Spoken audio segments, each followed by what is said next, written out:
Okay, so we're going to start this series here, and I went ahead and I actually painted these fairings and got a sticker kit for it. So we're going to start with the sticker kit and the fairings already painted on this ATV.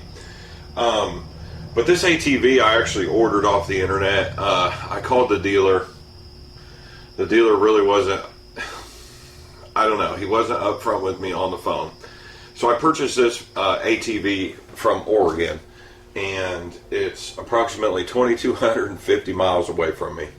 I call him, he says it runs good, they took it on trade, they've had it for a while, it's going to run a certain price. And I said, okay, I've been looking for this ATV online for over a month. I cannot find one anywhere. You're the only person I can find one for. No, I misphrased that. I found one in Indiana, but the guy had it and he didn't want to sell it to me. He wanted to trade for a minivan. I'm not in the business of bartering and trading. So this is the one that I found in Oregon, and what happened was I sent him the money, paid for it in cash, and I said, give me some time. I said, I'm going to need some time to pick this ATV up because I have to schedule a U-ship transport company. So I'm excited. I knew it was going to be a couple weeks, so I put up how much I want to spend on transport. I get a guy. He says I can be there at this date. I had to work with him a little bit, so it was like 30 days, and he was going to pick it up because he's making a whole route. I said, okay, so now I'm a month later, and what happens, a day before he's ready to pick up, his diesel truck breaks down. Now, before his diesel truck breaks down, when I do talk to him, he insists and tells me how awesome his diesel truck is, and he's upgraded this transmission. It's an Alice Chalmers, it's the new version, this and that. Boom, his truck breaks down. Stuff happens. I'm upset. Called the dealership, said this guy ain't gonna pick it up apparently. I will have him call you. He's got to get his stuff repaired, blah blah blah. 5 days go by.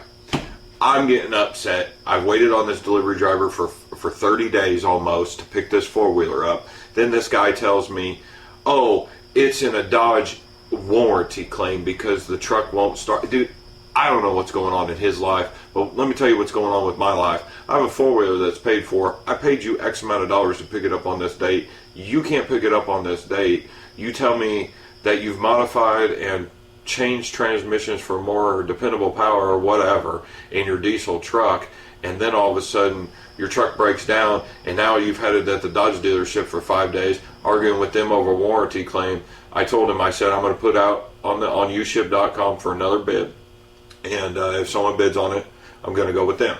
Okay, catch someone in California. I'm like, they call me up, and he's like, can we pick this four-wheeler up, but we can't do it for that price. I'm like, okay, what can you do it for? He says, you know, $500. I come back, I say $425. You gotta remember, this is 2,200 miles, you know, from Oregon to Illinois. So basically what I'm looking for is I'm looking for someone that's already coming this way that could pick it up on their load, and it's just extra gas money or extra money and food money for them. So we agree on $425, but I've already paid this other guy $500. So I'm already $500 in on the transportation and the purchase of the four-wheeler for $2,000. So this whole transaction has me at $2,500 already. Now I got to pay this other guy $425. Now I'm at $2,925. The four-wheeler's only worth $2,800. I contact the guy that I did before. I said, I got another shipper. Let's refund the money. He actually agrees. Boom, I get my money. Here's the problem. I don't get my money for 30 days. It's in a U-ship agreement. Okay, blah, blah, blah. We'll start that process. I work way too hard for my money to get screwed over. There's a process. I understand. Sorry your diesel truck's broke, but I got to go with these other people. So these other people are like, okay, we're in California. We're going to be there. Head up there tomorrow. We'll be here at this time. I call the dealership. Can't get no answer at the dealership. Can't get no answer at the dealership. I tell the guy, I text him, I said, they're going to pick this four-wheeler up. You need to be there at that time to help load this four-wheeler up. You know, shouldn't be a problem. It's a big dealership. Big dealership. I looked them up. Biggest dealership in the whole state. So I finally get a call from my shippers, and they said, we're at the dealership. We can't find the guy in the dealership. I call the guy. He answers. Michael, we have a problem. Of course we have a problem, because I bought this thing off the internet, and it's coming from a dealership, and it's been there for 30 days, and I just knew I was going to have a problem. So I said, okay, what's the problem? The problem can't get no worse than blah, blah, blah. So then the guy at the dealership says, well, the problem is it doesn't run. And I said, wait a minute. This four-wheeler doesn't run. You told me on the phone when I paid you in full, I paid him the amount, no negotiation. I said, I want this four-wheeler. This is the four-wheeler I'm looking for. I need independent rear suspension because I'm going to be riding trails and woods. This is the four-wheeler I'm looking for. I'm just going to pay you the cash that you want, no negotiations. He told me it run, it's been serviced, all this other stuff. So when the shipper showed up, they have to do a bill of landing. And one of the questions is, does this run? Well, guess what? It don't run. So it's going to get signed off that it doesn't run. So when it arrives at my house, they have paperwork that says that it doesn't run, and I was told it did run. So he goes through, and it's a mechanic, and it's in the I think he got my message the night before, so it would have been in the shop right in the morning. They're trying to figure out what's going on with it. So he comes back at me and says it's the CDI box. And I'm like, okay. Those really just don't go bad from sitting. If I purchased it from you, it basically should have sat in a corner somewhere at the dealership until it was ready to be purchased. And he said, we're going to give you X amount of dollars back. Wasn't that much. It was like $200. I can get a used CDI for a couple $100. So I said, dude, you got me by the balls. I said, I've already paid you. You've processed the payment via the internet. I have already paid the shippers to show up that they drove 3 hours from California to the dealership, and now you're telling me the four-wheeler doesn't run and you just want to refund me the money. And that's when we agreed on the X amount of dollars to be refunded back to me. I said, you got me by the balls, bro. And then I told him, I have a small YouTube channel, which don't mean shit. But yeah, so then this guy, I worked with this guy, look, you drive 2,200 miles, it's going to take some time. So the shippers were fantastic. They showed up they showed up the day before they were supposed to be here, which kind of put me in a pickle, but that's all right. They got it here and they had to go on their way. So they bring it to me and it arrives, and I'm like, okay. So they roll it into me, and I didn't say nothing to them, but I could tell it wasn't like the pictures when I looked at all the pictures. It's hard to identify stuff in pictures. You really need to go inspect stuff in person. And I'm like, okay, so we send the shippers off, and I have the four-wheeler in storage. And where I had the four-wheeler stored at, that person calls me, and he's like, Michael, he's like, there is a ginormous puddle of oil underneath the bottom of this four-wheeler. I said, you have got to be kidding me. And I got in my car and drove right over there, and sure enough, there was.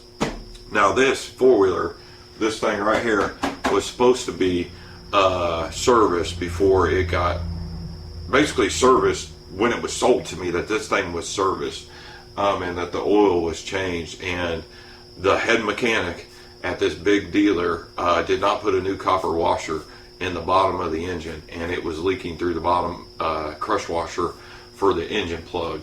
And I drained the oil and changed the oil and ran Amsoil oil in there, and it doesn't leak now. So I dodged a bullet on that, but it still doesn't start. However, this is a sticker video, but it's also the intro video for this series, so I had to tell you a little story about this. So I'll go ahead and show you me putting these stickers on. These are AMR stickers.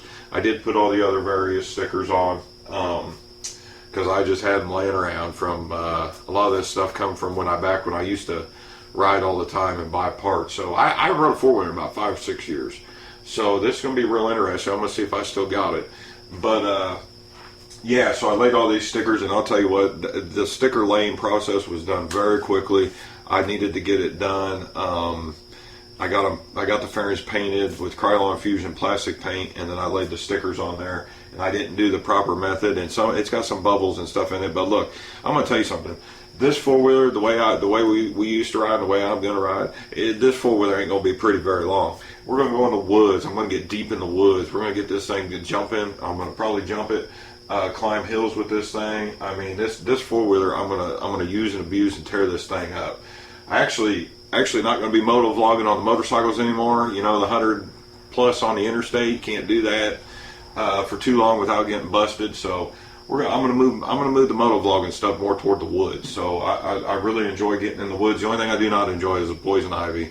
I get that shit like crazy.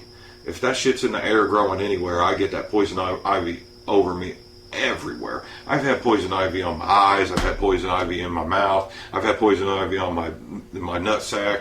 I've had poison ivy in my armpits. I mean, I just get that poison ivy and it just spreads through me like crazy. I immediately, as soon as I get poison ivy, I gotta go to the doctor. I gotta get steroids.